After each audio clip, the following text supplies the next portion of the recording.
galera, hoje vamos ranquear aqui todos os deuses de Shumatsu. Na verdade, não somente deuses, mas os personagens históricos também, já que história e mitologia andam lado a lado, então dá pra fazer isso. Ah, bom. Os personagens são esses daí que você tá vendo na tela, o ranking vai de Deus até Heresia, e lembrando que eu vou ranquear aqui de acordo com a fidelidade do personagem, com a mitologia ou com a história original dele. E também é claro que vai ter muito do meu gosto pessoal.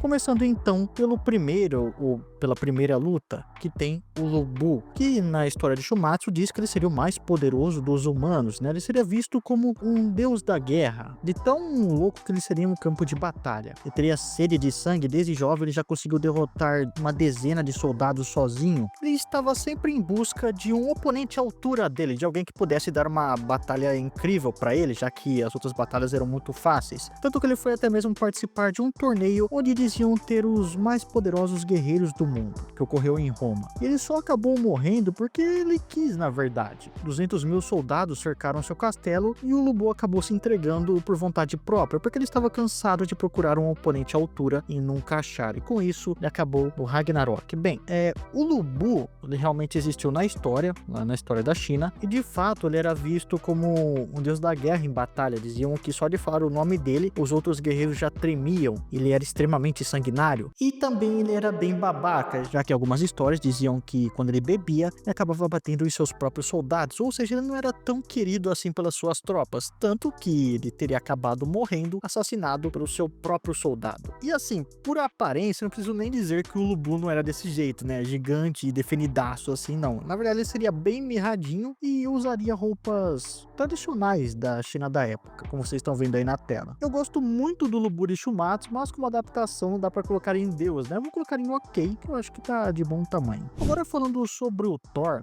eu gostei muito desse Thor de Shumatsu, tá? Apesar que ele aparece como sendo bem mais jovem que o Thor comum, né? Ele não tem barba aí e o cabelo dele é bem longo, mas de fato o Thor mitológico seria ruivo e não loiro como estamos acostumados com a Marvel, por exemplo. Esse Thor aí, ele tem o cinto, que seria o Megimord, que duplicaria a força de Thor, tem a Yarngraper, que seriam as luvas que são necessárias para que ele consiga usar o Mjolnir, só que o Mjolnir em si é um martelaço aí, né? Ele não é desse tamanho na mitologia, seria mais um martelinho mais pequeno, apesar de extremamente poderoso, pequeno, e de cabo curto, tanto que por isso que precisa das luvas, as Yarngraper. E assim, apesar do Thor ser dito o mais forte dos deuses Aesir, não é definidaço também não, tá? Ele seria mais gordinho também, ou pelo menos mais fortinho, como gostamos de dizer, né? E tem uma coisa muito curiosa que durante a batalha, se eu não me engano, o martelo de Thor é dito ter vida própria, o que não ocorre na mitologia. Eu acho que eles tiraram isso das próprias histórias da mitologia da Marvel, tá? Como vocês vão ver aqui, uma coisa muito parecida ocorre com o Loki, certo? Assim, eu gosto desse Thor, mas eu acho que a falta da barba e até mesmo de uma roupa mais viking faz muita falta nele. Até porque se não tivesse esse martelo aí, eu não diria que ele é o Thor. Então, eu não digo que é ruim, mas eu vou deixar em ok aqui. Agora vamos para o Poseidon, que tem o mesmo problema final que eu falei do Thor, e na verdade o mesmo problema que tem vários personagens aqui do Shumatsu, que é o fato de que se você tirar o nome deles e talvez a arma, você não vai saber que aquele personagem era tal deus ou tal figura histórica. Por exemplo, o Poseidon, se você tira o tridente dele, ele parece muito mais uma adaptação de anime do Aquaman, porque ele tem todo o peitoral e o abdômen aparecendo e tem uma roupinha aqui meio de lycra aqui nos ombros e nos braços.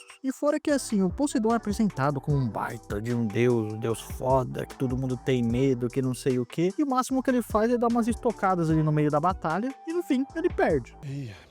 Né? E também, né, galera, que assim, o Poseidon não era loiro e nem tinha olho azul. Ele tinha cabelo preto e barba preta, ele tinha uma aparência mais de velho. E assim, o Poseidon, ele era um deus da trindade? Era. Ele era irmão de Zeus? Era. Mas não era tão incrível e tão poderoso e tão amedrontador assim como diz as histórias ali. Ele não chegava a ponto de assustar outros deuses e muito menos os seus irmãos. Tanto que quando o Poseidon tentou andar um pouquinho fora dos seus limites ali, quando ele tentou conspirar contra Zeus, o Zeus transformou ele em um servente de pedreiro de Troia. Então assim, eu não gosto muito do Poseidon não, eu não vou colocar ele em heresia, porque tem piores aqui, tá? Mas eu não gosto muito da adaptação dele não. Agora, do oponente dele, do Sasaki, esse eu gosto pra caramba. Primeiramente, vamos design dele, né? Que não tem como errar, você bota um espadachim velho, já é muito da hora. E eles tiveram a genialidade de transformar um perdedor muito famoso, que o Sasaki perdeu pro Musashi, em um gênio, que basicamente fazia Shadow Box antes de existir o Shadow Box.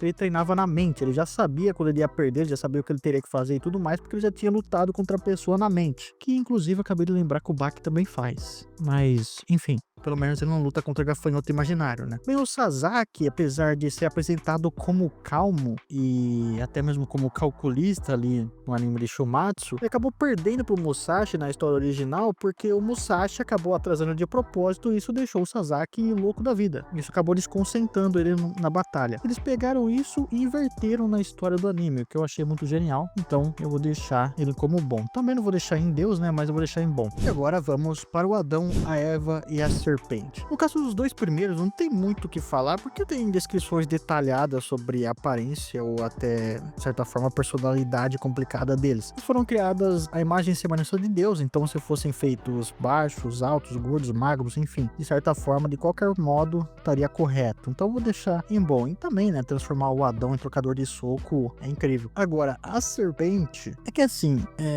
na história de Shumatsu, no Jardim do Éden, a Eva acabou sendo atacada pela serpente e o Adão, em resposta, acabou com ele. Aí você deve estar pensando, então o Adão acabou com o diabo? Com o dragão? Com coisa ruim? Não, galera, esse daqui não é o diabo, não é Lúcifer, não é o Beelzebub, é uma serpente. É uma serpente antropomórfica aleatória. Pois é. É basicamente a Celeste do Shumatsu. Não tem muito o que falar, não. Eu achei ela muito ruim, de verdade, whatever. Agora vamos ao Shiva, que, como todos os deuses aqui, ele é basicamente um adolescente. O que não torna necessariamente ele ruim. Eu acho bem adaptado o Shiva no possível, né? Porque se fossem adaptar o Shiva ao pé da letra, não teria ninguém ali que conseguisse derrotar ele, nem entre os deuses. Ele ia destruir todo mundo. Shiva é o destruidor de universos, certo, galera? Então, assim, só a dança que ele faz ali, que é o Tandava, na mitologia ele usa para destruir o universo. Então, se adaptassem ele certinho, teria o que fazer. E também eu achei muito legal que eles colocaram o Rudra na história dele, no background. E o Rudra, galera, ele seria o deus que gerou o Shiva. Não querendo dizer que ele seria o pai do Shiva, mas seria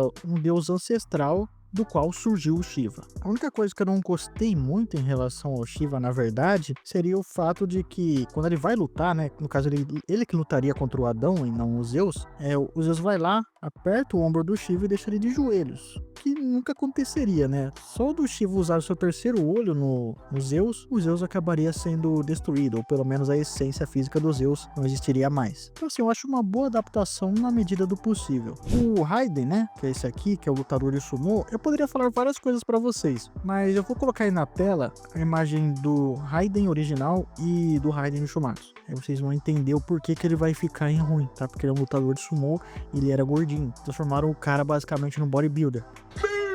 E antes de continuar, se você quiser saber mais sobre mitologia ou quiser um PS5 aí também, dá uma olhada nos comentários, que tem vários links que eu vou deixar aí, que só de você usar esse link, você já vai estar me ajudando pra caramba. Continuamos então para o nosso querido Alcides, ou Heracles, ou mais conhecido Hércules. Bem, no anime, eles mudaram completamente a história do Alcides. Ele teria crescido como um ser humano normal, e em um certo momento ali, de altruísmo dele, de herói, ele resolve enfrentar o exército do Ares, que teria sido enviado para os deuses, que estavam pensando em dar uma pequena punição aos humanos. Ele aparece ali e no meio da batalha ele acaba tomando ambrosia, e nisso ele se torna um semideus. Ele derrota todo o exército de Ares, e quando ele tá ali no meio da trocação com o próprio deus da guerra, o Zeus aparece e resolve recrutá-lo. Ou seja, não tem aquela história de que, no caso da mitologia original, ele seria um filho do próprio Zeus como humano. E até mesmo os 12 trabalhos só são referenciados na história do Hércules no nome das habilidades que ele usa na luta contra o Jack. E sendo bem sincero, eu senti muita falta das armas clássicas do Hércules, né, que são o arco e flecha banhados no sangue da Hidra, ele usando o capuz do Leão de Nemé e tudo mais. Eu senti bastante falta dessas coisas, apesar que eu gostei muito do personagem do anime, tá? Mas como adaptação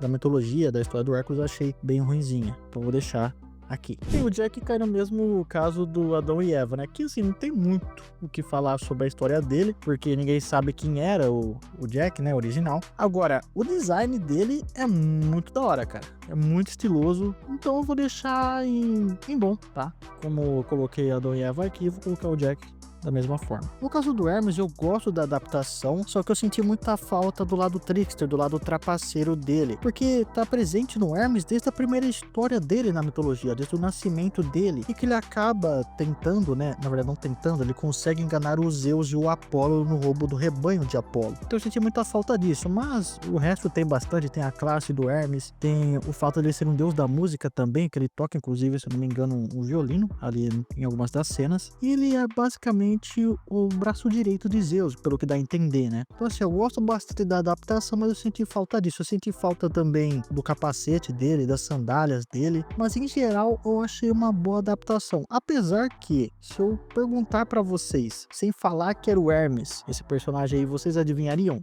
Então bem, agora eu acabei me contradizendo aqui, né? Agora lascou. Mas eu vou ficar em ok, que eu acho que tá de bom tamanho. Agora, o Ares. Esse eu acho que é nível Deus. E eu vou explicar o porquê. O Ares, na mitologia, quem acompanha o canal já sabe o que eu vou dizer, né? Eu tenho vontade de dar risada. Mas o Ares, ele é um brucutu. Ele é um deus muito forte, mas ele é burro. E no anime dá pra entender isso, que esse Ares é isso aí também. Porque, por exemplo, quando ele vai enfrentar o Hércules lá na história do passado, quando ele vai tentar punir os humanos, ele cai no soco com o Hércules e até aguenta. Só que quando se trata de sabedoria ali durante as batalhas, que ele vai perguntando as coisas e o Hermes respondendo, dá pra perceber que ele é um deus bem burrinho. E também de certa maneira meio medroso, que quando o Hades chega ali, ele acaba saindo do assento. Então acho que é uma baita adaptação do Ares aí, inclusive a melhor que eu já vi. Agora, Afrodite, não dá pra saber muito, né? Mas eu achei que exageraram bastante ali nos negócios dela ali, sem ter o que eu tô dizendo, né? Colocaram duas estátuas ali, ou dois servos que só seguram as mamonas dela. Assim, eu não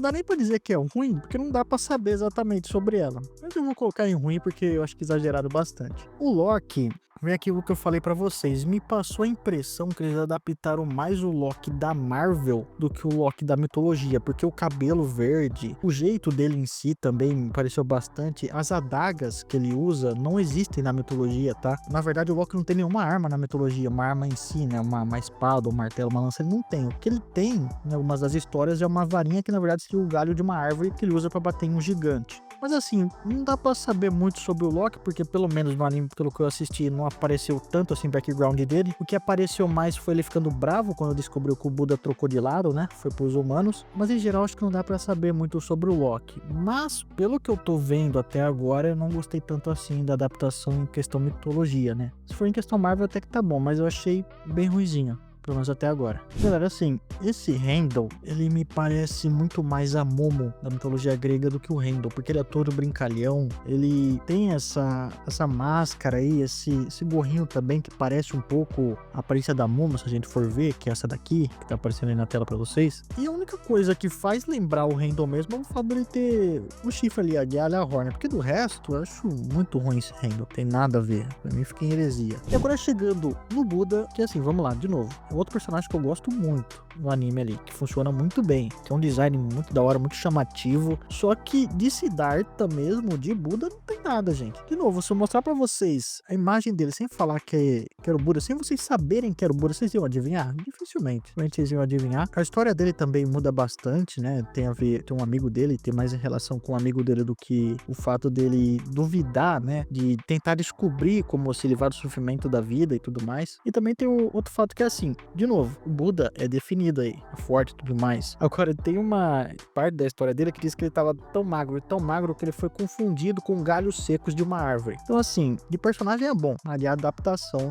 é ruim. O Zerufuku, que é o oponente do Buda no Ragnarok, seria a junção de deuses da sorte do Japão. O Zerufuku em si não existe, mas os deuses da sorte sim. Eu vou falar aqui quem eles são e vou colocar do lado esquerdo aí da tela o original, do lado direito a adaptação do anime, que vocês vocês vão ver que também não tem muito a ver, não. O Ebisu é o deus da sinceridade, o Daikoku é o deus da riqueza e da prosperidade, Benzaiten, que é de origem hindu, seria a única mulher aí do grupo, ela é a deusa do amor, da beleza e da eloquência, Bishamonten é o deus da guerra e patrão dos guerreiros e protetor dos justos, Fukurokuju, que possui origem chinesa, mas seu nome japonês significa felicidade, riqueza e longevidade, Jorodin, também que é de origem chinesa e também é um deus da longevidade e da sabedoria, e o último que é o Rotei, é também originário da China e é um deus da economia e da filantropia. Esses 7 aí, eles odeiam o Buda, o que faz sentido, né? Porque o budismo foi criado em resposta aos deuses e tudo mais, e se juntaram para enfrentar ele e criaram o Zerufuku. O Zerufuku em si, para mim, é uma adaptação bem ruim, como vocês viram aí, né? Ele nem existe na mitologia em si. Mas o demônio Rajun, que vem depois, esse sim eu gostei, porque é uma referência ao Mara, que é o demônio que tentou contra o Siddhartha na iluminação dele, apesar que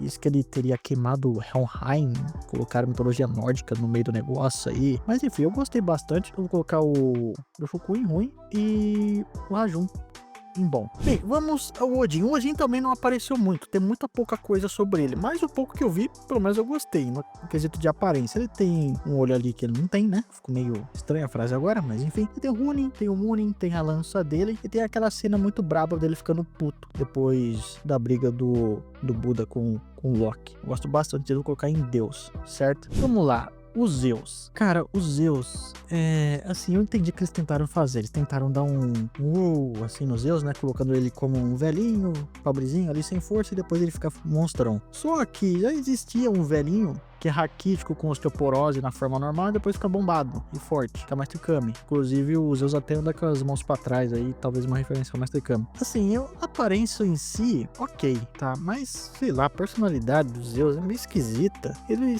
sei lá, esse Zeus não me pegou muito. Eu não sei exatamente o porquê. Eu não sei se é porque fizeram uma forma bombada dele e depois aquela forma esquisita lá no final contra o Adão. Eu não sei, mas não me desceu muito esse Zeus. Mas eu vou deixar ok. Eu acho de bom tamanho, certo? Então, galera, a playlist foi essa. Espero que vocês tenham gostado aí. Eu sei que tem mais personagens. Se vocês quiserem, se vocês gostarem desse vídeo aqui, eu trago os outros personagens em um próximo vídeo. Beleza? Não esqueça de deixar o like, de se inscrever no canal, de compartilhar também porque me ajuda pra caramba. E a gente se vê na próxima.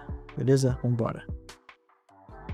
Tá, você que ficou aí, né, deve estar se perguntando, por que você não falou do Anubis? Bem, primeiro porque eu falei que eu ia me limitar até a segunda temporada, correto? Mas aí, teve uns benditos na live que me mostraram esse Anubis, tá? Esse Anubis, que transformaram o deus Chacal, o guardião de Horus, o guardião do Egito, o ser que a missão dele é espancar o diabo egípcio, que é o Set, é um furry, fofo, um lobisomem, basicamente. Eu não sei nem o que falar, eu não sei nem colocar ele. Eu não entendi o que tentaram fazer, sei lá, eu não sei nem o que dizer. Eu fiquei em choque.